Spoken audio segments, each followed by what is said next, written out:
جرمنی کے شہر کولون میں 5 روزہ عالمی فوڈ ایکسپو شروع ہو گیا ہے، جس میں پاکستان سمیت دنیا بھر سے تاجر اپنی مصنوعات کے ساتھ موجود ہیں۔ پاکستانی فوڈ کمپنیز کی مصنوعات مقامی شہریوں کی توجہ کا مرکز بنی رہی۔ مزید احوال عمران مہر اور اصغر مرزا کی اس رپورٹ میں۔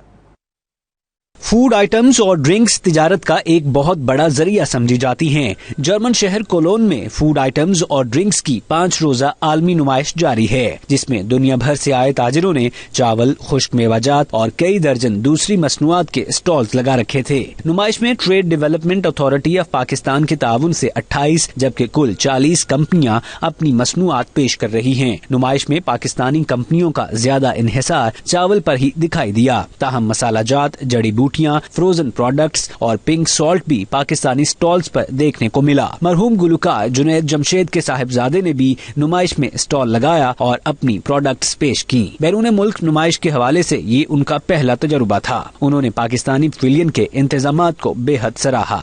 بہت بہترین یہاں پہ فیسلٹی دی ہوئی، اور یہ بہت ضروری بھی ہے کہ پاکستانی پروڈکٹس کو پش کرنے کے لیے یورپ میں اسپیشلی، تو بہت ہی اچھا ایک طریقہ ہے دوسرے بائر سے ملنے کا۔ اور یہاں میں نے دیکھا ہے بہت بہترین سارا سلسلہ چل رہا ہے، فیسیلیٹیٹ بھی بہت اچھا کیا ہے اور اس طرح پاکستان پویلین کو بھی بہترین بنایا ہے۔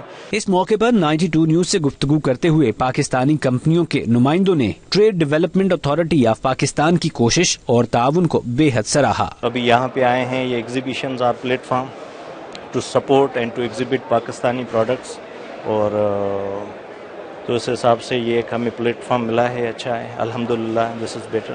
کولون میں ہر سال لگنے والی اس نمائش نے 2017 میں 107 ممالک کی 7400 سے زائد کمپنیوں نے حصہ لے کر ایک نیا ریکارڈ قائم کیا تھا، جس میں 1,65,000 تاجروں نے اعلیٰ سطح پر معلومات اور اپنی مصنوعات کے آرڈرز لیے۔